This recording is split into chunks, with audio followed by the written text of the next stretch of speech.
Good evening, everybody. Welcome to the Pits of Motorcast, and we like to welcome back owner of the legendary shakerattle-run, Dick Messino, for the third time. How you doing, Dick? I'm doing good. How you doing? I'm good. So, did you guys run on Memorial Day weekend? No, we haven't been out with the car yet this year. We had a problem with the driver at the end of last year, and we got a new driver. Kevin Lawrence is going to drive the car this year, and we're planning to go Friday night to Tustin at about 66 with it. Okay, so how about the Labor Day weekend? Are you guys gonna run the car at Labor Day weekend at the Grove? Yeah, we're going to be at the Grove Labor Day weekend. We're going to the World Series at Cordova, and we're going to the Tri-Chevy thing in August, the first week in August in Bowling Green, Kentucky. Okay, that's the only event you guys are gonna do this year? What? That's the only event you guys are gonna run this year? Yeah. Now I have a few questions from a friend of mine named Car George. He wanted me to ask you, will we see the blown car out this year? Yeah. Chuck Weck is planning on driving the blown car. So if we ever get together with him, he's gonna drive the blown car. All right. And then he has a few more questions from that same guy. He want to know, have you ever put any nitro in that car? Say that again. You're kind of not coming in clear to me. Right. You might be too close to the microphone or something. What'd you say? Okay, another question from George. He want to know if you ever put any nitro in that car. No, we don't. We never did, and we don't plan on doing that. Just alcohol. No, and he also asked, have you ever blown up the motor or the motor belt on that car? No, we never blew up the motor in it, in any of the cars. How about the belt? How about the what? The motor belt, he asked.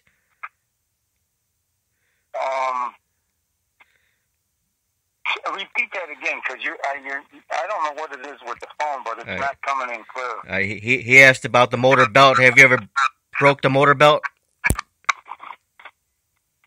The blower belt on the blown car, you mean? Right, yeah. No.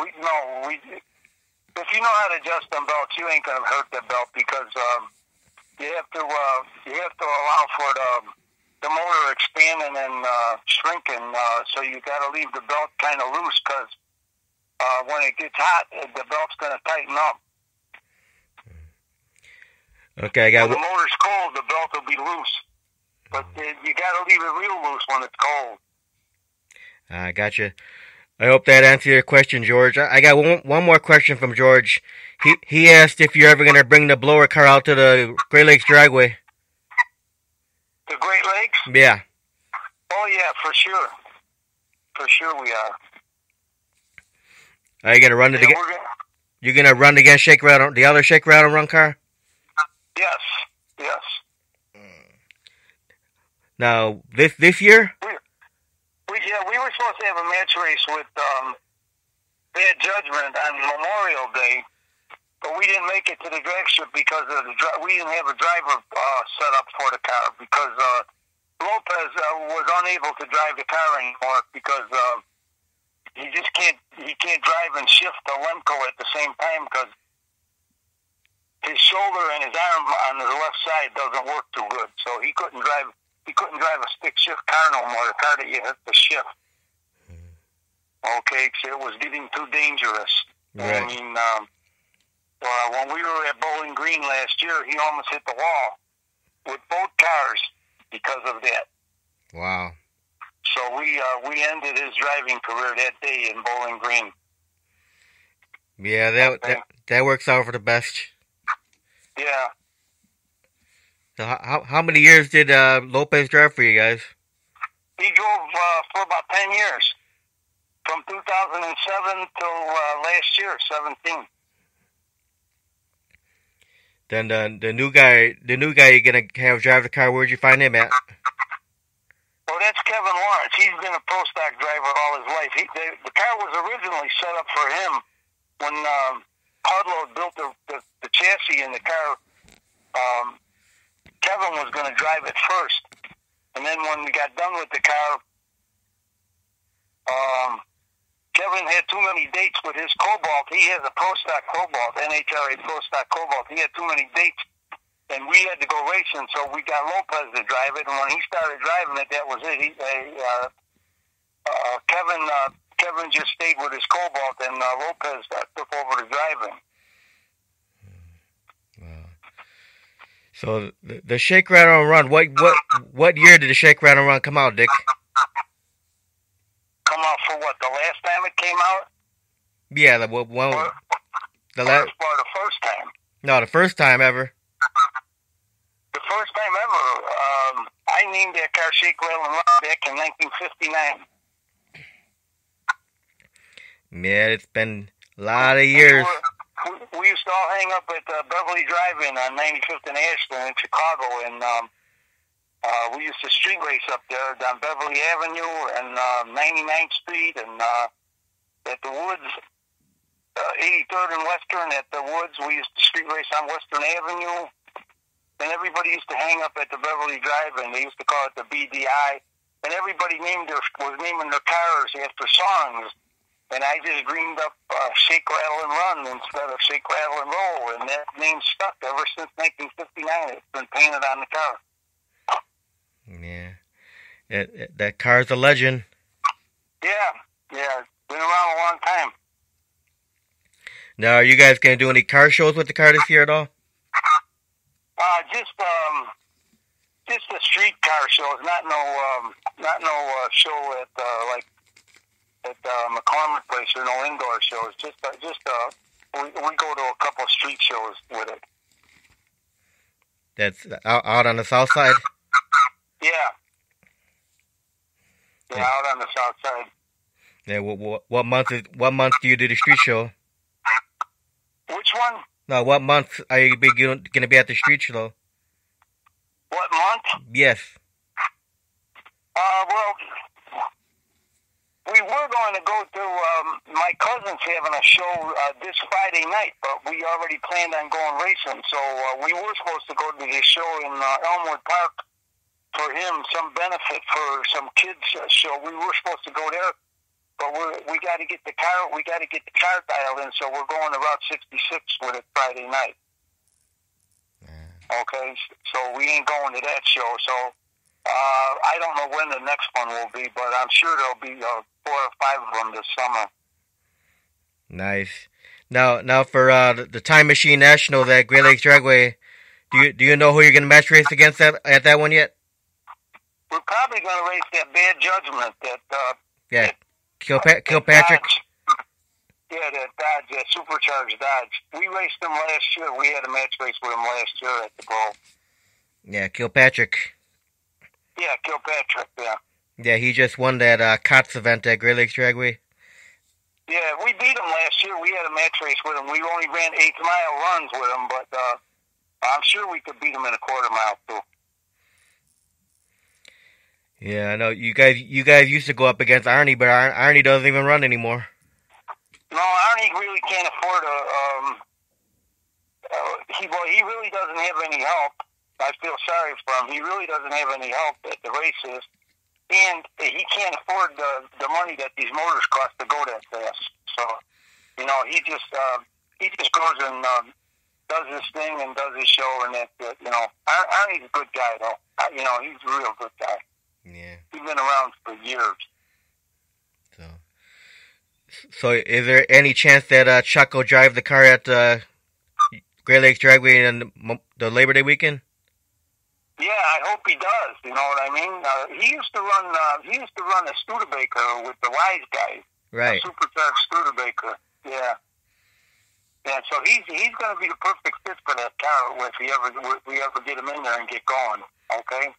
Right. Both cars are ready to go. They've been sitting in the garage all winter, and since last year, and both cars are ready to go. They got new motors in them and everything. So we just were lacking drivers.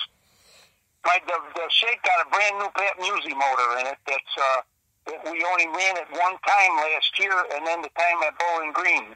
We ran it against Bad Judgment for them 8-mile runs when we were just breaking it in, and then we ran it Bowling Green, and we never did make a whole run because Lopez almost hit the wall with the car, and it was it. I wouldn't let him drive no more.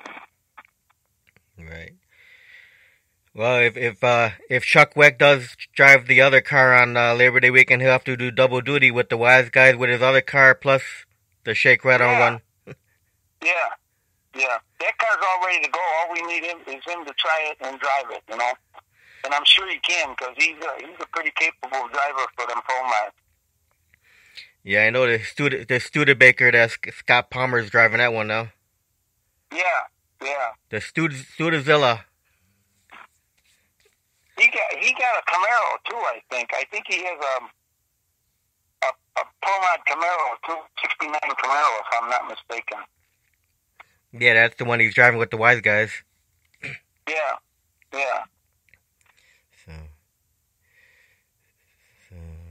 So anything else planned this year, Dick? What? Anything else planned for the year? No, nothing. We'll just go along and see what happens. That's it. How's your granddaughter? Is your granddaughter gonna be driving the junior dragster out there? Oh yeah, she's raring to go. She's dying to race that car. She was just 13 the other day. Her birthday was Monday, and she was just 13 years old. So she's raring to go, and I can't wait till she's 16 when she can drive a real race car. Because I got a Camaro sitting here that I wanted. I have an '82 Camaro with a 500-inch big block in it with a hydromatic and stuff that I'm saving for her to try out. Probably running a low 10s, high 9s with no nitrous or anything. Right. So how many years has Blaze been doing the junior dragster thing now? She's been doing that junior dragster since she was 8. 8 years old. Yeah, she's getting big. Chris got to keep changing the pedals and everything because she's growing like a weed. I mean, she's the last year or something. I think he had to change the pedal height and all that stuff in that car about 3 times. She's growing so fast. Yeah, I messed. That car is real fast right now. That little dragster, she ran a 733 with it in the 8th mile. 733. And she let off the miles an hour was only like 70 miles an hour on that run because it was really going fast. It goes really fast. Nice. They're limited to like 790. At the track, but they just wanted to see how fast it was going. It ran a 733. Was the fastest junior dragster ever went down the track up there. Wow. That's awesome. Yeah. And she loves it. She loves it. That's good. Yeah. That's the future of drag racing right there, Dick. Yeah. I hope she turns into a great driver. But Chris is probably going to send her to Roy Hill School or something to get used to a regular car instead of a little dragster and see what happens. Right. So we'll see how it goes. Yeah, I messaged Jen and Chris about trying to get Blaze on for interview, but they never responded back to me about if she wanted to interview or not. So I don't know. Yeah, that would be cool. She loves it. She loves to get interviewed. You should call her. Yeah, I should give them your number and let them call you and set up an interview. No, Chris has my number. Yeah. We'll try to set something up then, because Blaze would loves to talk. You'd be really impressed with her talking. Yeah, I did. She don't sound like she's 13 or 12 or 13 years old. Yeah, I did my first junior dragster interview like about 3 weeks ago, something like that. 2 or 3 weeks ago, I had a junior dragster driver on from California. Yeah. Yeah, she was a 15-year-old. Oh, really? Yeah. That's cool. She's her father's nitro guy. Michael Hofstad. He drives nitro funny cars, dragsters, fuel altereds. Yeah. Yeah. So the name of her junior dragster is called the Nitro Princess. Oh, really? Yeah. That's a cool name. Yeah. After she gets out of junior dragster driving, she's hoping to go into alcohol dragster. Yeah, that's what most of the kids do, but I want to get Blaze into a door car. You know what I mean? Right. And not a dragster, into a door car, so she could get used to driving a door car, you know. Someday maybe we should have her drive the 57. That would be awesome. Oh, yeah. That's what I was just about to ask you. I was going to say, is she eventually going to take over the shake? Yeah, well, she probably will. Yeah. I mean, she loves to go fast, and she's really interested in drag racing, you know, and with a bunch of other things, but I mean, drag racing is like her first love here, you know, so. Yeah, the last time we saw you guys was at Memorial Day weekend at the Grove last year. Yeah. You guys went against the Roadshow, a funny car. Yeah.